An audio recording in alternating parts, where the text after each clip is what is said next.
আজকে আমি ঝরঝরে পোলাও রান্না করে দেখাবো। তো এখানে আমি তীরের চিনি গুঁড়া চালটাই নিয়েছি।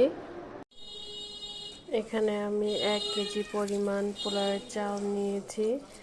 তো চাউলটা ভালো করে ধুতে হবে যেন ময়লা না থেকে যায়। ভালো করে ধুয়ে নিলে পোলাওয়ের স্বাদটাও ভালো আসে। আমার চাউল ধোয়া শেষ, তো এখন আমি চাউলগুলো ছেঁকে নিব। এখানে ছেঁকে নিচ্ছি।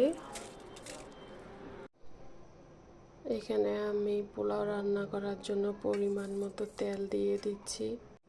এখানে আমি পোলাও রান্না করার জন্য 1 কেজি পোলাওর জন্য মাঝারি সাইজের 4টি পেঁয়াজ নিয়েছি। আর পোলাও রান্না হয়ে গেলে পোলাওয়ের উপর বেরেস্তা দেওয়ার জন্য আগে থেকে আমি বেরেস্তা করে রেখেছিলাম।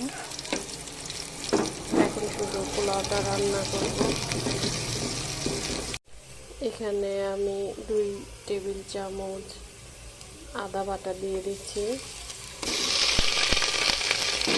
পোলাও আমি সবসময় আদা বাটাই ইউজ করি, আর কিছুই দেই না। দিয়ে দিচ্ছি দারচিনি, এলাচি, তেজপাতা আর 2-4টে লং। ভালো করে নাড়াচাড়া দিয়ে দিচ্ছি যেন মশলাগুলো ভালো করে কষানো হয়ে যায়। এখানে আমি 1 কেজি পোলাও চাউলের জন্য 2 কেজি পানি দিয়ে দিচ্ছি।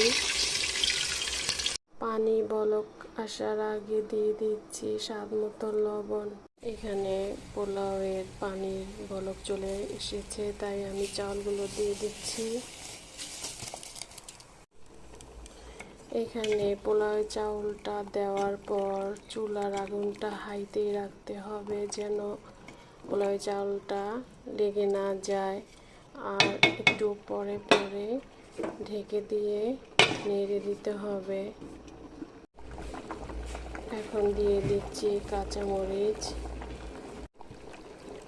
আবারও একটু নাড়াচাড়া করে ঢেকে দিচ্ছি। এখন দিয়ে দিচ্ছি 1 চামচ পরিমাণ ঘি। ঘি দেওয়ার পর ভালো করে নাড়াচাড়া করে আবারও ঢেকে দিচ্ছি। এখন একটু নাড়াচাড়া করে উল্টে পাল্টে আবার একটু